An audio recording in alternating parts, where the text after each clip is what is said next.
Regional variants have sort of become the backbone of creativity in Pokemon fan projects. Most will include a few dozen, simply adding some charm to their gameplay loop, and then you have projects like Insurgence or Odyssey, reaching the hundreds, cementing it as a flagship feature of their title. But what if I told you there was a fan game with 1,100 regional forms? Okay, even if someone was crazy enough to make that a reality, it would have to be a quantity over quality approach, or maybe just another enhancement hack of Fire Red. Nope, this is a well-constructed game, taking place in a completely original region. The first thing to know about Pokemon Time Wardens is its more commonly referred to name, Soulstones 2. And I'm guessing your next question is, do I need to play Soulstones 1 first? The developer themselves states that playing the original will slightly improve your experience of the second, yet it is not at all required. The sequel has its own protagonist, region, cast of characters, etc. Besides, I personally don't think the original is nearly up to par with the quality of the sequel that's been completed almost 6 years later. Onto the actual game, your story begins in the small town of Cygnus Village. It's your 21st birthday, and what better way to celebrate than with a new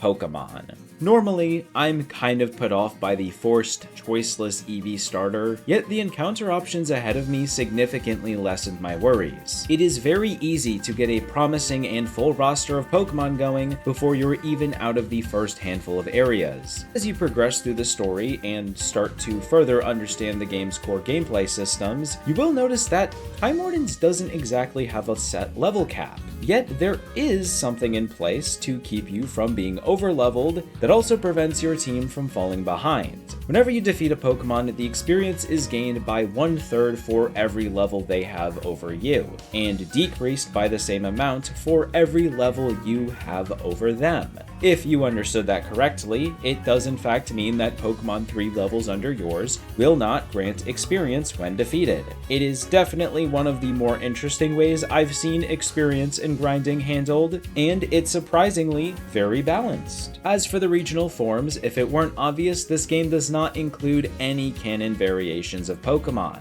I did say before that this isn't a quantity over quality situation, which is mostly true. There are a small percentage of them that don't lean too far off of being a recolor. Then again, in a fan game with 1,100 of them, I'm not going to criticize the creators for not keeping a consistent level of quality. There are more than enough goodies and surprises in the entire Pokedex to serve you at least one full playthrough. Oh, I should also mention that the regional count being higher than the official Pokemon count does mean that a few Mons have more than one variation of themselves. Time Wardens does also have a lot of QOL systems, a few of whom I want to quickly shed light on. The first that you'll notice immediately after picking your starter is the sort of optional wild encounters, where you can see the Pokemon that's about to pop up without a few extra seconds of animation. This actually isn't the first time I've played this game, and one of my biggest grievances about the previous version was how long it took to hunt down specific Pokemon I wanted. Yes, the region is big, though with 1,100 Pokemon, you're going to have at least 10 to 12 encounters per area. This was a very nice solution to that, and obviously made team building a much smoother process. Another thing you'll probably notice very quickly is how little you'll actually need to heal in between Pokecenters. There's a very convenient item that is handed to you alongside your starter, healing your team as you take steps in the overworld. So if your Pokemon get messed up by a random route trainer, you can just walk in circles for a few seconds and everything will be fine. But what about the story? Time Wardens is an original region game, and something that attracts many people to those is the promise of an at least somewhat engaging narrative. Now, I went in with the warning from some people that this game has a lot of dialogue, and even as someone whose favorite game is Pokemon Rejuvenation, there was still a lot more dialogue than I personally liked. Don't get me wrong, it's not useless or unnecessary dialogue in any sense. The plot can be quite complicated, revolving around time travel, and the creator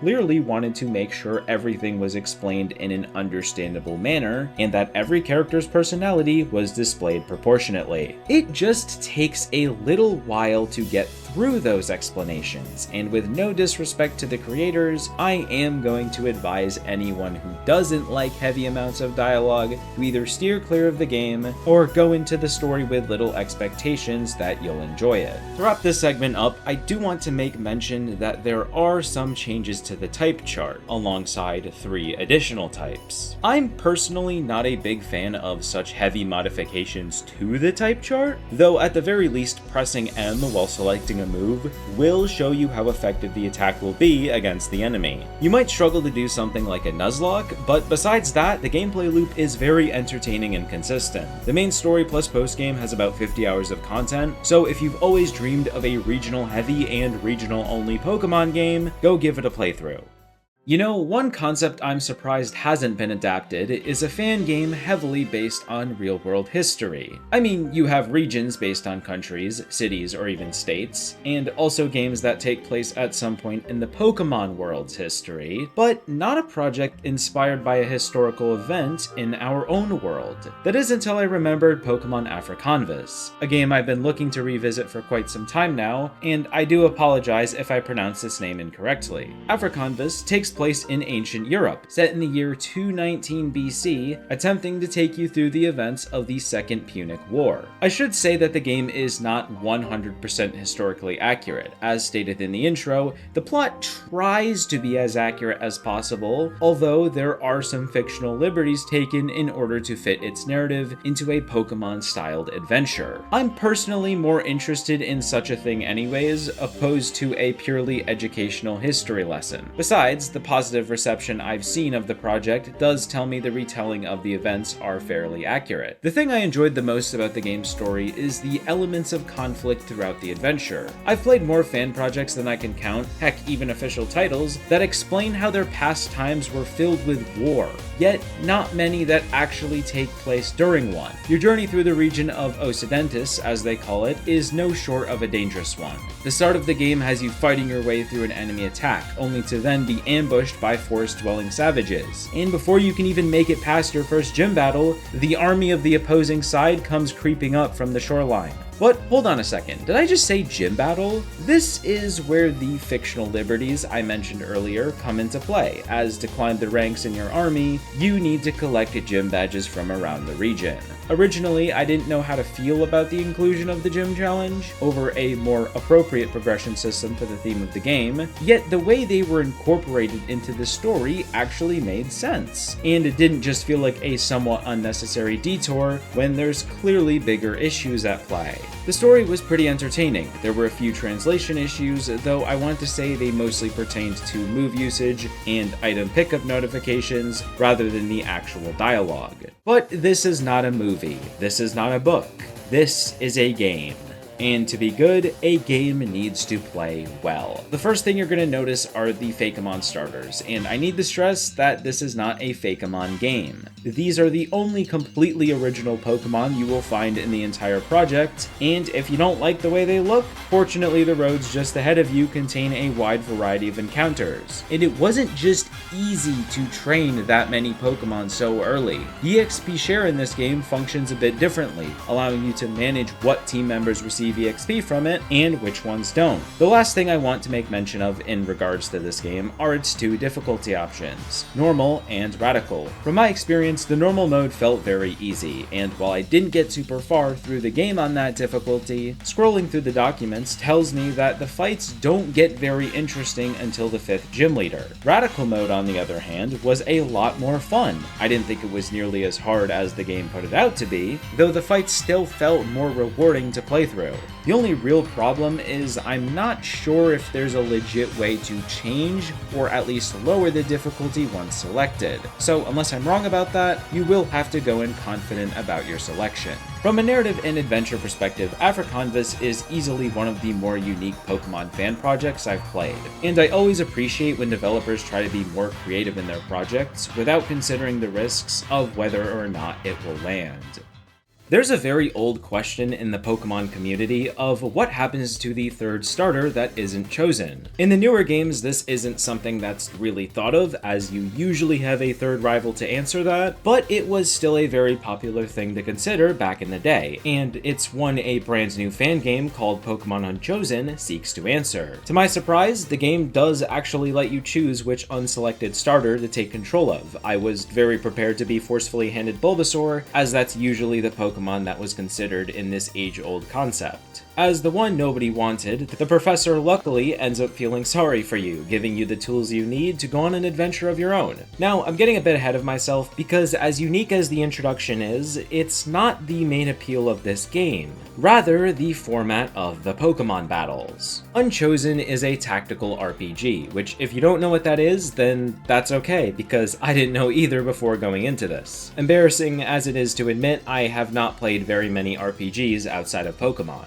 So let's break down the basics. Before combat breaks out, you'll need to choose 4 of your 6 team members to fight the enemies. Each Pokemon has its own turn, which is of course determined by their speed stat. During a turn, you can move around the field or cast attacks based on your per turn power points. In these fights, positioning is extremely important. Most moves have limited range determined by their effective power, and most attacks, of course, cannot be casted through your own teammates. A strategy I found very reliable was putting the Pokemon with long range AoE attacks in the back of the field and having the rest of my team defend them. The battles are extremely fun, they're fast paced, and even Pokemon who faint or just don't participate in battle at all will still gain EXP after combat, as long as they're in your party of 6. But hold on a second, if I'm playing as a Pokemon, how am I catching more? Surely I'm not going to be throwing Pokeballs without opposable thumbs. Well, no, you aren't going to be throwing any Pokeballs at all. To obtain additional team members, you'll need to find the respective Pokemon in the overworld and complete their given quest. Most of the time, this is as simple as gathering an item or defeating another Pokemon, though a few will have some extra steps. I want to say that the more rare said Pokemon is in the normal game, the more effort their quest is going to take. And these quests give a hefty amount of EXP to your entire party, making them very worthwhile even if you aren't looking to recruit them. One more thing I want to note is that this game is actually playable on Android devices, using the same JoyPlay emulator traditional fan games are played with, as it was created with a newer version of RPG Maker. The only negatives I have to voice are that there was a noticeable amount of translation errors, but I found them to be almost entirely within parts of the UI and never in any actual dialogue. Other than that, the game is really fun. The combat system was different enough where its deeper systems were engaging and rewarding to interact with, while still retaining the turn-based rules that kept it feeling like Pokemon. But that's just about going to wrap up this video. Thank you to my channel members for their continuous support, and have a nice rest of your day.